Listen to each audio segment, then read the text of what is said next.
China has released a video which reportedly shows its border clash with Indian troops last June after Beijing admitted that 4 of its soldiers were killed in the fatal high mountain fight. The footage, aired by Beijing state broadcaster CCTV, is said to capture the bloody hand-to-hand combat between Chinese and Indian forces at the Galwan River Valley, which also resulted in the deaths of 20 Indian. The official channel claimed the clip showed an Indian army several times the size of the Chinese side launching a violent revenge attack after a Chinese commander had tried to solve the two nations' border disputes through peaceful talks. Share this article. Share 14 shares. The battle took place after the foreign military openly violated the consensus reached with us and blatantly crossed the line to provoke us, according to the report broadcast by CCTV's military channel. Chinese military revealed on Friday that 4 of its soldiers were killed at border clash, the first time Beijing has publicly conceded its side suffered casualties in the deadliest incident between the Asian neighbors in nearly 4. The announcement, coming more than 6 months after the bloody hand-to-hand fighting,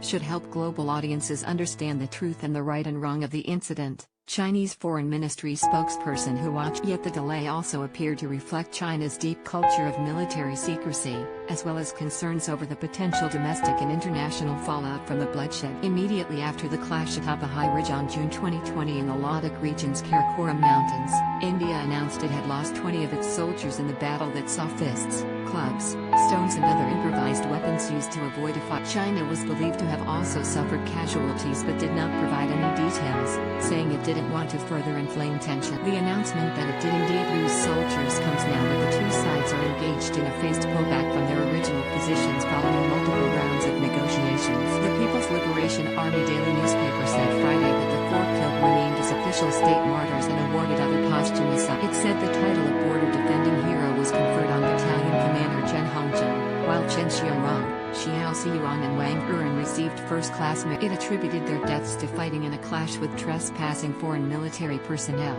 without mentioning Chief Abao, a regimental commander from the PLA Xinjiang Military Command who was wounded in the clash, was awarded the title of Hero Regimental Commander for Defense. China's state broadcaster CCTV shared a 2015 interview with Qi on Friday. In the video, the weeping commander recalled taking care of a wounded soldier. Hu Zijin, editor-in-chief of state newspaper The Global Times, also posted a video purporting to show Qi confronting an In the undated clip, a man said to be Qi shouting at his enemy, "If you don't want to fight, then get out of here." It is unclear if the argument led to the fatal combat last June. Regimental Commander Chief Abao Ward on the far-flung country border. "I think as long as the country needs, a man should live like Xi and the others, and die like them," Hu wrote on his account on Twitter like Weibo. Earlier, unconfirmed reports had put the number of Chinese dead as high as 45.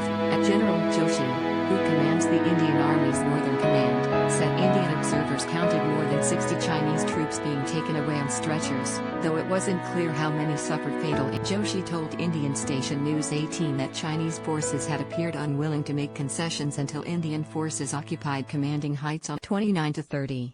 An agreement to begin pulling back was reached February 10. This disengagement is happening because we had taken the dominating position on the Kyle. So, now the purpose has been achieved, we are going back to status quo. Andy April 2020, Joshi told the station. Separately, an Indian security official said Friday that the military estimates at least 14 Chinese soldiers were wounded, 8 of whom later died. That assessment was based on the number of stretchers used to remove the injured on the night of incident, input gathered from the Chinese Forward Hospital and field reports from the ground. Another security official offered a similar account, saying at least 12 Chinese soldiers were seriously wounded. Both spoke on condition of anonymity in keeping with government regulations. The tense standoff in the Karakoram Mountains began in early May, when Indian and Chinese soldiers ignored each other's repeated verbal warnings, triggering a shouting match, stone throwing and fistfights on the northern bank of Pangong Lake, which is marked by 8 contested ridges where rivers flow into the water body. By June, frictions escalated and spread north in Depsang and Galwan Valley,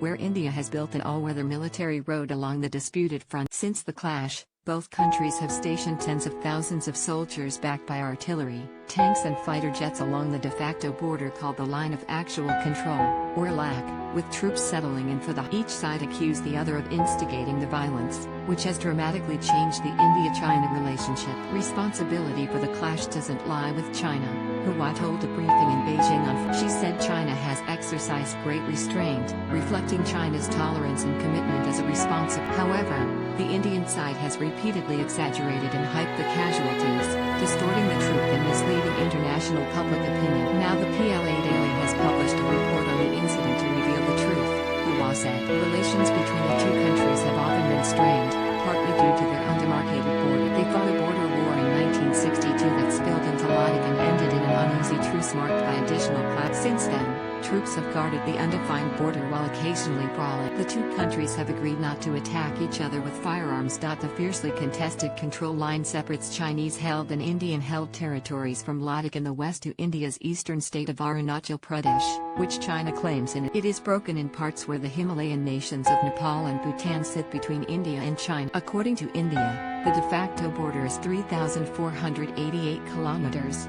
2,167 miles, long, while China says it is as its name suggests, the LAC divides the areas of physical control rather than territory. China remains committed to resolving disputes through dialogue and maintaining peace and stability in the border area, Hua said. We hope to work with the Indian side to maintain peace and tranquility in the border area and promote the long-term healthy and stable development of relations between the two